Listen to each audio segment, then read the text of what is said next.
Hey, good morning. I'm Patricia Murphy. It's Monday. This is Seattle Now. The holidays are hectic in the world of baking. Local shops like Bakery Nouveau count down the weeks until Christmas with nervous anticipation. And this year is extra wild. Bakery Nouveau's co-owner, William Leaman, is also coaching Team USA in an international baking competition. We'll learn more about that in a minute. But first, let's get you caught up.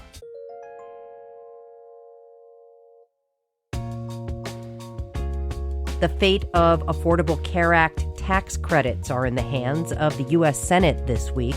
A vote is scheduled for Thursday on whether to extend them for 3 years.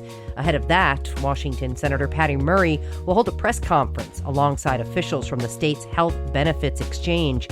Murray will urge Republicans this afternoon to vote yes. She says without the credits, health care costs would skyrocket for more than 200,000 people in Washington state. Some Republicans who oppose the extension say they were meant to be a pandemic stopgap and not a permanent fixture. State lawmakers are pushing to require high school students to take a financial literacy class in order to graduate. The bill aims to give young people tools to manage their money properly and avoid poor financial decisions. A similar proposal got bipartisan support last year, but ultimately stalled out. The Olympian reports similar requirements for high school students are on the books in 29 other states. The state legislative session kicks off in January. And Tacoma's eviction laws could change this week. The Tacoma City Council is meeting tomorrow to vote on some changes to the city's Tenant Bill of Rights. It was passed by voters 2 years ago and prevents landlords from evicting people during the winter months or during the school year if they have children. The council is considering several changes, including shortening the cold weather period and exempting nonprofits that provide affordable housing. Tuesday's meeting starts at 5 p.m. Check back for more headlines on tonight's episode of Seattle Now. Okay, it's almost 5 a.m. That's William Leaman, co-owner of Bakery Nouveau. And this is no ordinary day at the shop. He's in a Chicago warehouse with 3 other bakers running through what he hopes will be an award-winning presentation. William is coach of Team USA, preparing to compete in the Coupe du Monde de Boulangerie early next year, the World Cup of baking.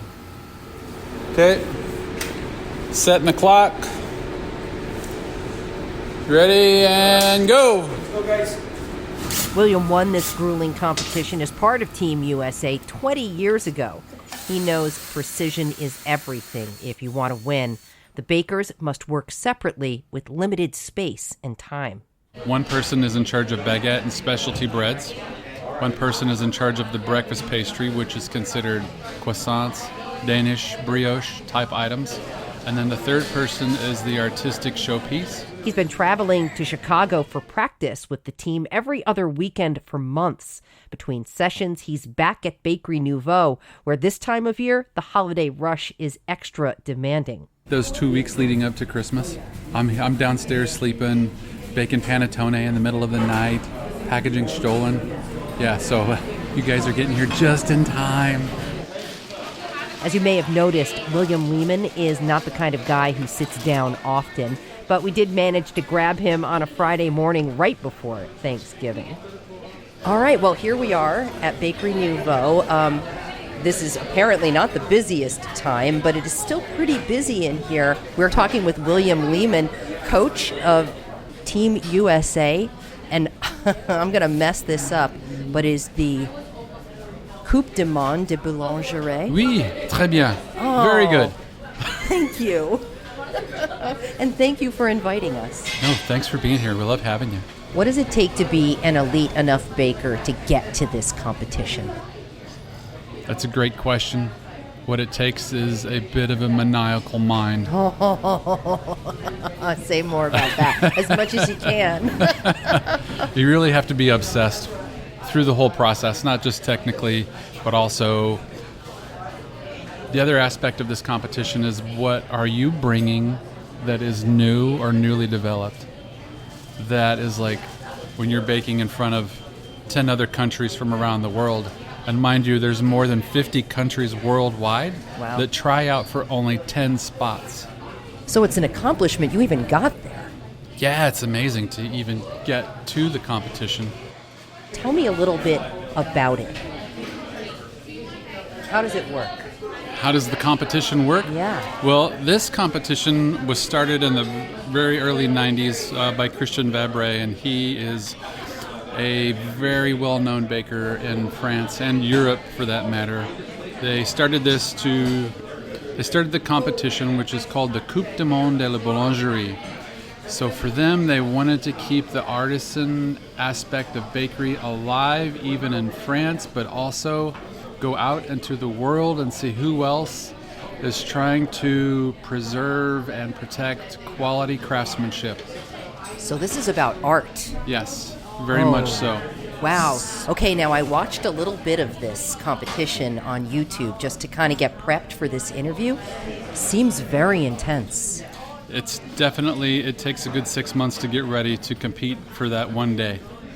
And that's what we're doing now, together as a team in Chicago every other weekend, as if we were in the competition already. So you're like staging it every weekend. Yes, that is 2 hours the night before to prepare your dough, 8 hours the day of, to get everything done and finished. Wow. And these guys are getting to that point where they're working by the minute, mixing in between each other, because there's only 2 mixers, there's 1 sheeter, so they have to be very choreographed. The hardest part about all this is making sure like your finished weights have to be plus or minus 2 grams. So your baguettes have to be 250 grams. And if you're outside of that 2 gram plus or minus, then you're automatically out 10 points. Wow. So that's where the precision comes in. And that's has to be consistent. How did you choose your team? How does that happen? That was already done. The pre-selection was done for me. And when they called me, they said, we need you to come have a look at them and see if you want to do this. And of course, I flew out to Chicago. We had a weekend practice in June. And on the flight home, I hadn't quite made up my mind yet. But on the flight home, I was like, oh my God, I have to help them. Wow. Because I was seeing all the same earmarks these guys possessed that my team possessed. And that one thing being chemistry. They had it naturally. And I think you have to have natural chemistry between these 3 players in order to survive this. That is great. That is great, because my next question was, you're obviously a pro. Bakery Nouveau is gorgeous. Everything is gorgeous. You've won this competition. But what is it about coaching that is different? You know what I really like about it is that ever since I went through this competition the first time in 2005 and we won, and then when me and my wife, we opened the bakery in 2006. Our son was born 3 months before we opened the bakery. We got that off the ground. We got the bakery going. We got a new baby, and then just opening up into a community where a bakery was really needed, an artisan bakery was needed. It just took flight. Yeah. So it really taught me that not just these competitions are great, but when you're in business and you're in a bakery, every day's a competition. And I have to make you happy because you're my customer and you're important to me. This place keeps you in fighting shape. Yes, it does.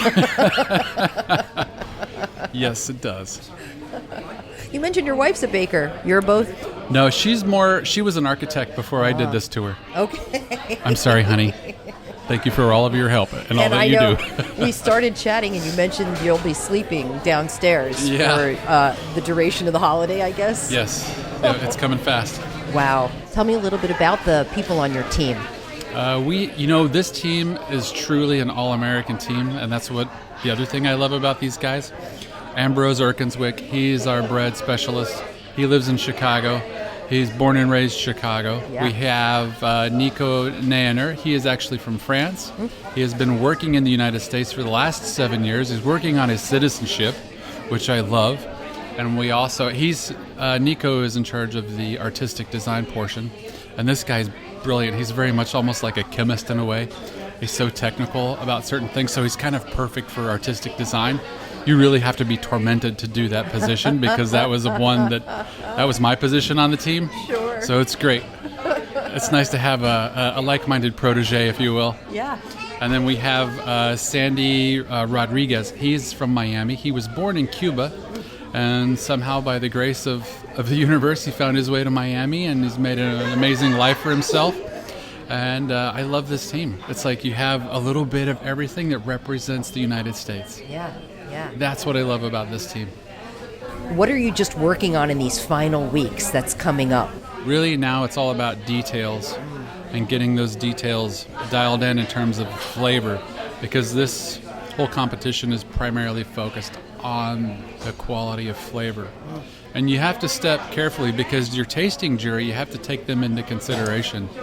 And they're tasting, let's take, for example, the snacking category. What is that?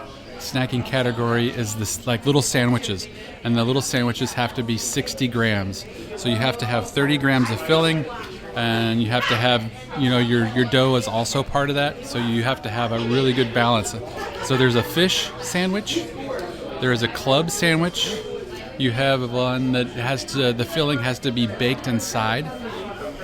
So, and it has to look really good, almost like a pâte en croûte in a way, if you love that kind of thing. Those that do love that, oh my God, I can't get enough. A pâte en croûte. So a savory filling baked inside of a brioche roll, and then our last one is like sort of show us something new.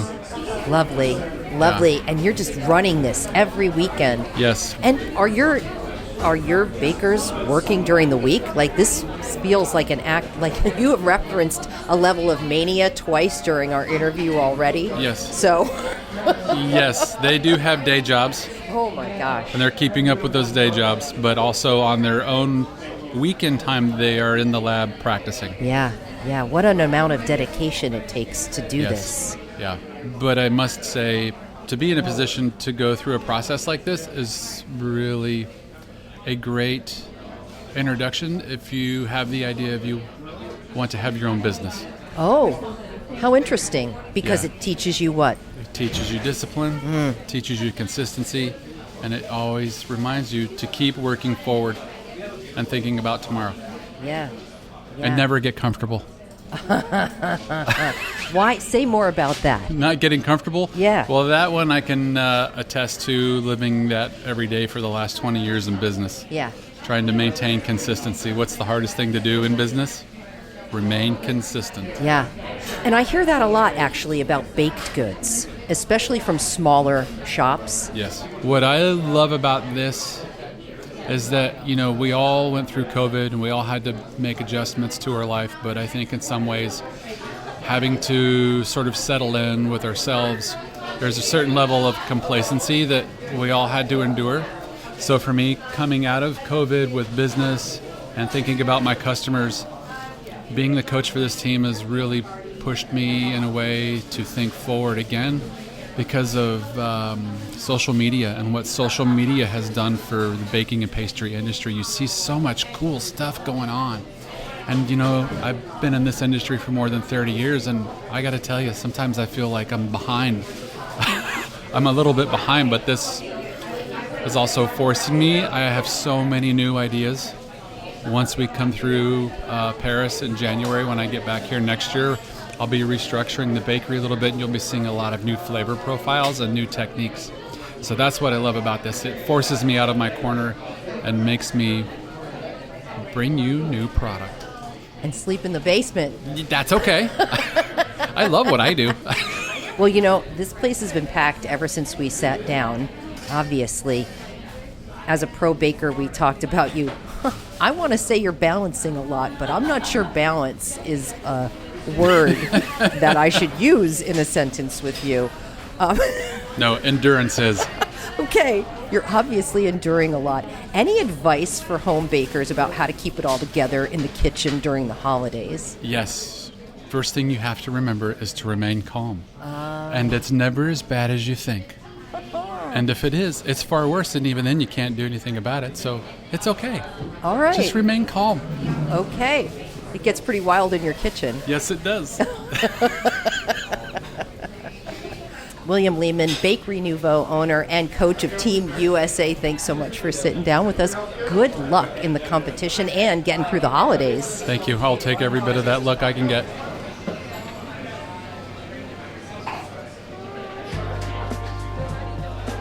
Appreciate you listening to Seattle Now, and thanks to our generous donors for your support. Help us out by clicking the link in the show notes and following and rating the show on your podcast app. Today's episode was produced by Brooklyn Jamerson Flowers. It was edited by Caroline Chamberlain Gomez. Our production team also includes Andy Hurst, Vaughn Jones, and Paige Browning. Greg Kramer does our theme music. Seattle Now and KUOW Public Radio are members of the NPR network. I'm Patricia Murphy. See you soon.